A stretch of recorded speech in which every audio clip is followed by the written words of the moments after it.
6조의 발표를 시작하겠습니다. 안녕하십니까. 저는 외교부 장관 김지명입니다. 저는 우리나라의 문제점에 대해 발표하겠습니다. 우리나라의 현재 문제점은 힘이 센 나라, 즉 미국 같은 나라한테는 대우를 잘해주고 힘이 약한 나라, 즉 아프리카 사람들한테는 대우를 잘 안 해준다는 것입니다. 이렇게 미국과 아프리카인들은 우리나라한테 전혀 다른 대우를 받고 있습니다. 특히 우리나라는 미국 같은 나라한테는 너무 무심합니다. 예를 들어 우리나라의 두 여동생이 중생이 미군이 모든 탱크에 깔려 죽었지만 미국의 치외복권으로 없어진 일이 되었습니다. 또한 몰래카메라 실험을 해본 결과 미국 사람한테는 전화를 26명 중 17명이 빌려주었고 남아공 사람한테는 29명 중 9명이 빌려주었다고 합니다. 저는 이런 문제를 외교부가 잘 처리해야 한다고 생각합니다. 제가 생각한 방법으로는 첫째, 우리나라는 강대국에 인재를 보내서 강대국에서 교육을 시키고 한국 정부의 지원을 받아 강대국의 정치적, 경제적으로 힘이 있는 인재를 만드는 것입니다. 그렇다면 강대국도 우리나라를 가볍게 볼 수 없을 것입니다. 둘째, 우리나라의 국립광고협의회에서 미국 같은 힘센 나라와 아프리카처럼 힘이 약한 나라를 차별하지 말자는 광고를 만들어 우리나라인들이 생각하고 있는 관념을 깨트려주는 것입니다. 이 두 방법만 잘 실행된다면 우리나라의 이 문제점을 해결될 수 있다고 생각합니다. 감사합니다. 저 질문 있어요? 질문? 있어요. 네. 영재교육 프로젝트에 강대국에 하면 오히려 자기가 당당해져서 약속으로 더 만만하게 볼 수 있습니다. 아니, 저희가 말하는 건 우리나라의 현재 인재를 미국 같은 강대국에 파견하면요, 미국에서 우리나라 인재가 주도권을 잡게 되면 우리나라도 동시에 주도권을 잡게 될 것입니다. 왜냐하면 미국 같은 강대국에서 우리나라가 주도권을 잡는다는 것은 우리나라와 그 나라가 친해지게 된다는 것이기 때문입니다.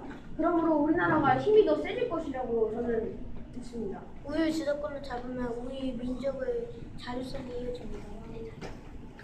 예를 들어 사람들이 주도권을 꽉 잡아가지고 이상한 짓을. 그러니까 그런 걸 이제 다 그런 인재 프로젝트를 할 때 그런 사람을 다 걸러내는 거죠. 그러면 만약에 모의광고 협의를 한다면 우리나라가 아니라 미국에 가서 해야 될 것 같은데.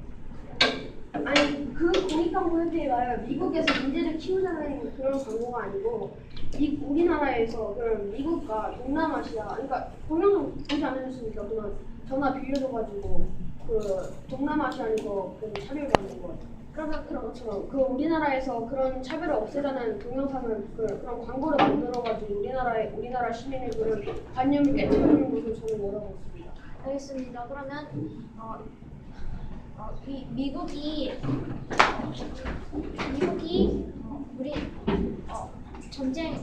우리한테 전쟁이 났을 때 미국이 도와줬다는 것인데 이것에 대해 어떻게 생각하세요? 그것은 아직 우리나라가 힘이 약할 때입니다. 저는 이런 문제를 우리나라 스스로 극복해야 한다고 생각합니다. 그러면 군대를 만들자는 것인가 아니면 연대를 만들자는 것인가?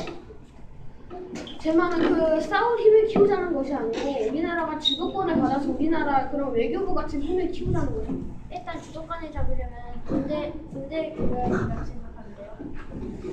군대는 힘이지 않습니까? 저는 외교할 때 우리나라의 차별을 없애기 위해서, 그러니까 우리나라인들의 그런 무차별한 그런 관념을 깨기 위해서 저는 이런 공익광고협의회와 그다음에 인재 프로젝트를 만들었습니다. 그럼 인재 프로젝트만 한다면은 말로에만 힘이 있지 힘으로는 힘이 없을 텐데요.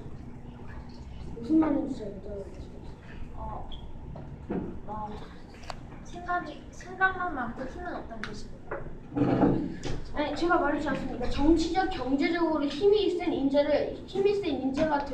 일단 경제적으로 하려면 힘을 줘야 합니다. 네, 그러니까 미국 같은 우리나라 정부의 지원을 받아서 그런 돈이 있지 않습니까? 일단은 그러니까 그런 미국의 유명한 대학교에 갈 수 있는 등록금은 우리나라 정부에서 해주고, 그럼 우리나라가 이렇게 그런 인재들을 잘 키워내가지고 인재들이 그 성공할 수 있도록 도와주면 인재들이 충분히 자리를 잡을 수 있다고 생각합니다. 왜 꼭 미국식을 다른 방법은 옳지 않다고 생각하는데요. 저는 강대국이라 말했고 특히 미국 같은 경우라고 말했습니다. 왜 꼭 강대국에 보내야 됩니까? 그것은 또한 편견입니다. 그건 역시 강대국과 후진국을 서로 차별하는 것입니다. 또한 강대국에서 공부를 못한다면 우리 사람들이 더 얕잡아 볼 수도 있습니다. 네, 저번부터 설명해드리겠습니다. 후진국에 우리나라의 인재를 보내서 좋아질 게 뭐가 있습니까? 그니까 그게 바로 잘못된 편견입니다. 후진국이하고 다 멍청하다고 지금 생각하는 것은 아닙니까? 후진국은 나라에서